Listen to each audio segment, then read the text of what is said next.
How do I feel about white elephant gift exchanges? Never done it. Never done one. We had at Turtle Rock Studios for many years. I don't believe they do it anymore because I think the person in charge of that left. But they did a Secret Santa, and that Secret Santa every year was like unbelievable. For, Turtle Rock Studios was and still is to a large extent my family. That's it. That's the extent of it. And so it was the one time in a year where I felt like I belonged and I was among loved ones. And I put a lot of work and thought into it. When I got a Secret Santa, I put a lot of work and thought into it. And the people that I was always very happy. Sometimes people, there's like a $20 limit. And sometimes people would be like $20. Okay, I'll buy Matt some dice. And I would just be happy as a clam. Yay, dice. You can't go wrong with that. And then sometimes people would put real effort and work into it. And my friend Zane did a whole fucking multimedia. Did I ever show you folks? Do I still have those? Yeah, hang on a minute. Don't go anywhere. Stand by. Stare at the time writer for a minute. So for my Secret Santa this one year, like I got a calendar, a custom made calendar this is my friend Zane. I didn't know it was a Secret Santa. So I did not know who for days. I had no idea what was who gave me this, but it was a calendar, and it came with stickers, and the stickers were like, one sticker said, I wrote some of my next novel today. And I could put a sticker in there. I ran D&D, so it was all these different accomplishments, like achievements. And this is all one gift, by the way. And the other one was these, which, let's see, what's the so here, these are random plot generators. They're dice that you roll, and this is the setting. So the setting could be Shermer, Illinois, a desert planet, a prison planet, an ape planet, or an ice planet. I think there's a missing one too. Nope. Yeah, that's the setting. And this is the genre. The genre could be vaudevillian body horror, Christian thriller, Spider-Man reboot. There's a whole genre. The idea that Spider-Man reboot is an entire genre is fucking brilliant. It could be young adult utopia. It could be nonfiction, or it could be erotic comedy. I've already written several of those. Who is the antagonist? A hook-handed killer. Robot Dracula. Jeff from Family Circus. A disillusioned priest. Oh, is it? No, this is the main character. This is the main character because one of the outcomes of this is the plot of my novels. So a disillusioned priest this is who the main character is. Kyle MacLachlan. Did I miss anybody? Main character could be disillusioned priest, a hook-handed killer, Robot Dracula, Jeff from the Family Circus, a smooth talking ocelot. So we have the genre, right? The genre, which could be young adult utopia or vaudevillian body horror. But we also have what's the plot? Well, the story could be about the revenge upon revenging nerds. Some bullshit with a black hole. He was dead the whole time.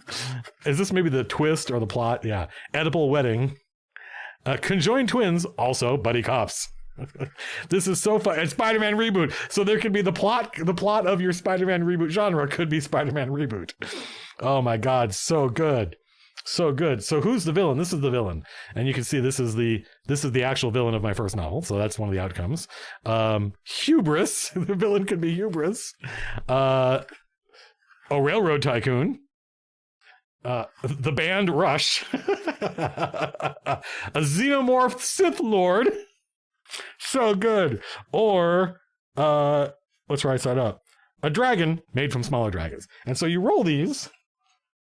Let's see. You're right, like Into the Spider-Verse is sort of one of these. You roll these,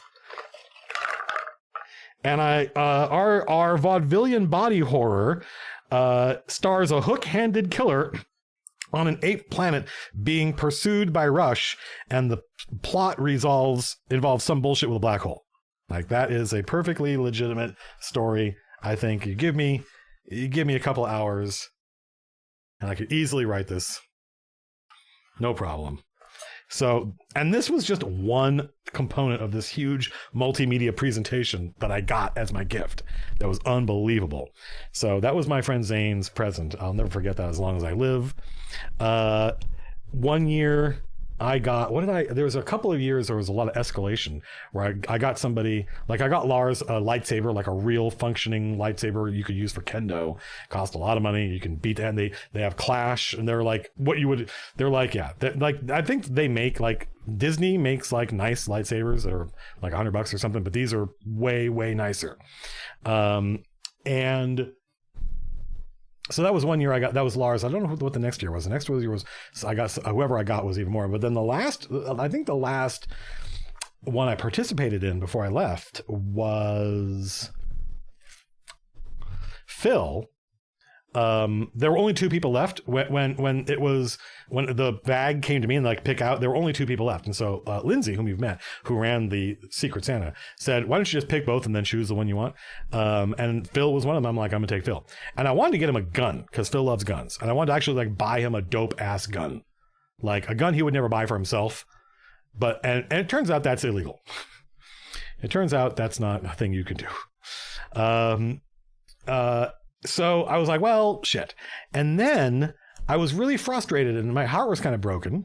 And I went on Amazon and I was just like, give me some Christmas gift ideas.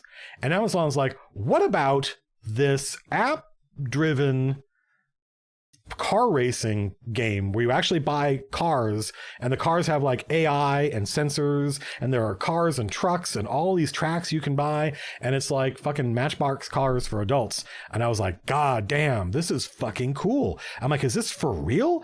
And I started like, looking into what is this, and I found videos and they all made it seem really fucking cool. And I don't remember, like, there was a point where I'm waiting for somebody in chat to say the name of this toy. But, well, I mean, imagine a slot car slot car tracks if there was no slot, because the cars were driven by AI that you control that can just see where the track is. Anki, yes. Nelson M. Anki Drive, yes. Anki Drive. Amazing. And I'm like, this is fucking cool. Like, is this as cool as it seems? Because it seems like the kind of toy that anybody would have fun with of any age. It was Overdrive, because they did Drive and then they did a better one. They improved it, and it's Overdrive. So go look up Anki Overdrive, because what I did was, because I was doing this is well before the this is after this is well before the Kickstarter. This is years before the Kickstarter. But I was doing okay at being the lead writer at Turtle Rock Studios. I was, making money. And so I could afford to do nice things for my friends. And what I did was I bought Phil literally every car they had. So he got that present, and there were like fucking 12, he got like 12 cars, and he got this huge, all this track he could build, because here's why. Because I didn't want to get Phil has kids, and I didn't want to get Phil this dope ass toy that he liked playing with and that his kids liked playing with and that he could play with his kids, but that would just obligate him to go spend more money when his kids were like, we want more cars. And I was like, I can't do that to Phil. I got to get him enough cars so that he's like, this is fucking cool. My kids will love it. I can play with them. And we played at the party. People were in a line waiting to play this fucking game. It was so cool. It was really neat. And it was fun. And it completely worked. It was the best gift I ever got anybody. Meanwhile, my last Turtle Rock gift, standby, my last year there, I got this. Not this. Hello, welcome back.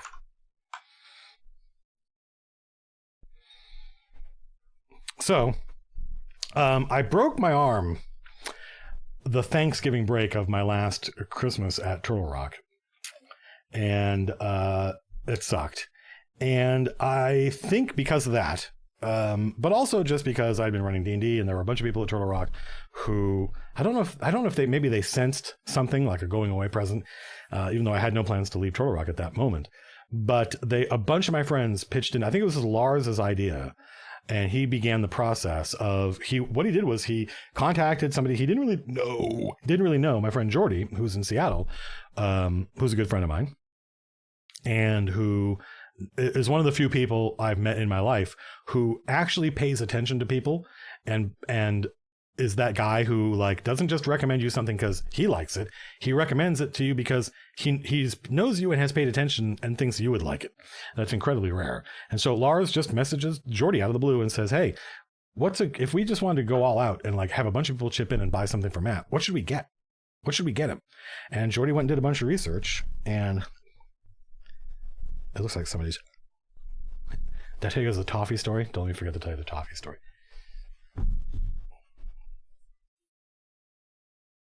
So Lock and Key is one of my all-time favorite things ever. And I turned all my friends onto it. And so they went and bought me this edition of Head Games, which is this is the comic. This is the one volume of the comic. I don't believe they ever made any of the other volumes. Hang on a minute. I'm trying to find a way to move this so that I can. So it opens up,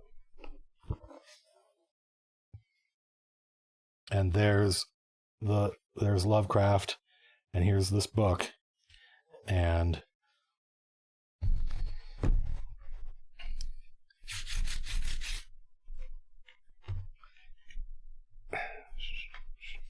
so this is the book, Head Games. It's got yes. And it's huge. It's a deluxe format edition. And there's a misprint. I opened to the misprinted page. It includes stuff like the script, which was very useful when I was writing the Vox Machina comic. And there's probably some concept art in here as well. And there is this what I think it is? Is this an art book? Oh, there's a bunch of like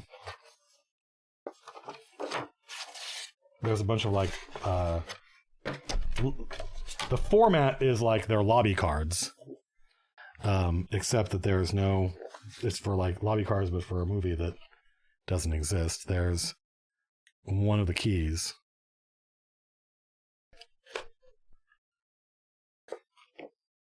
Just a bunch of Lock and Key related photography. Based on panels from the thing. Well, hopefully she doesn't screw it up. They're good 1000 because Lock and Key is one of my all-time favorite things. So how do I put this back together? I think there's more stuff in here too. I wasn't a huge fan of the radio play. I thought that was really weird. It was really not something I thought would translate well into an audio drama, and in fact, I don't think it did. But it was cool that they tried it. What's going on here? Why are you being a wanker? Did I zig when I should have zagged? Yes. I zigged when I should. There we go. No? Still doesn't like that. I don't know what's going on here. And then is there anything more in here? I think there is. Yeah. So it's got one of the keys. They made replica keys. This has one of them. The head key, because it's Head Games. I think it's the head key. And the history of the keys as they're written out in the book that they find. Fuck, I should read Lock and Key again. I fucking love Lock and Key. Yep. So it's got like a secret compartment and stuff, which I think is funny. So, oops, put that in here, like that. And then this goes like this. And this goes in here. So, yeah, and they all pitched in and got this for me. It's quite expensive. They only made like a couple hundred of these, I think. And I got a card, which I saved, which I still have, that was just like, hey, we love you. And that was I cried. That was an incredibly emotional moment. I definitely felt like I did not deserve my friends. So